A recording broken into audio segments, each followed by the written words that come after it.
بسم اللہ الرحمن الرحیم نحمده ونصلی ونسلم علی رسولہ الکریم وعلی آلہ الطیبین الطاہرین واصحابہ الہادین المہدیین وعلی من تبعہم بالإحسان الی یوم الدین. اما بعد، معزز ناظرین کرام، اس وقت پاکستان میں اہل سنت و جماعت کی جو صورتحال ہے وہ نہایت ہی پریشان کن ہے، اور اہل سنت اس وقت مصائب کے اندر مبتلا ہیں. میں حال ہی دنوں میں جو اہل سنت و جماعت کے ایک عظیم عالم دین، عظیم خطیب حضرت علامہ الحاج مولانا مفتی پیر غفران محمود صاحب سیالوی دامت برکاتہم العالیہ، ان کے متعلق جو میڈیا میں دیکھا گیا کہ پیر آف گورلا شریف رحمہ اللہ تعالیٰ کے جنازے پر جو جامعہ رضویہ ضیاء العلوم راولپنڈی کے طلباء کی طرف سے حملہ کیا گیا، اس کی شدید مذمت کرتے ہیں.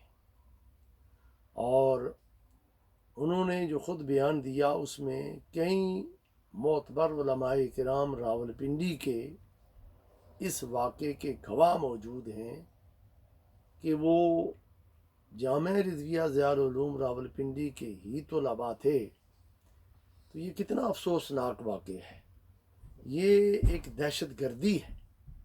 اور کیا پیغام دیا جا رہا ہے کہ دارالعلوم کے اندر، جامعات کے اندر، جو دینی جامعات ہیں ان کے اندر یہ تعلیم و تربیت ہو رہی ہے. میں اس افسوسناک واقعے پر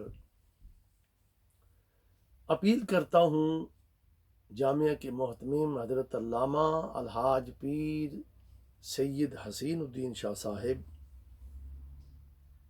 ان کی کو اپیل کرتا ہوں کہ وہ خود بھی اس واقعے کی تحقیق کریں اور علی الاعلان ان لوگوں کو سزا کے طور پر، چاہے وہ طالب علم ہیں یا وہاں کے کوئی پڑھانے والے لوگ اس میں شامل ہیں، ان کو جامعہ سے خارج کریں. جامعہ سے خارج کرنا یہ ذمہ داری بھی بنتی ہے، شرعی طور پر بھی یہ ضروری ہے.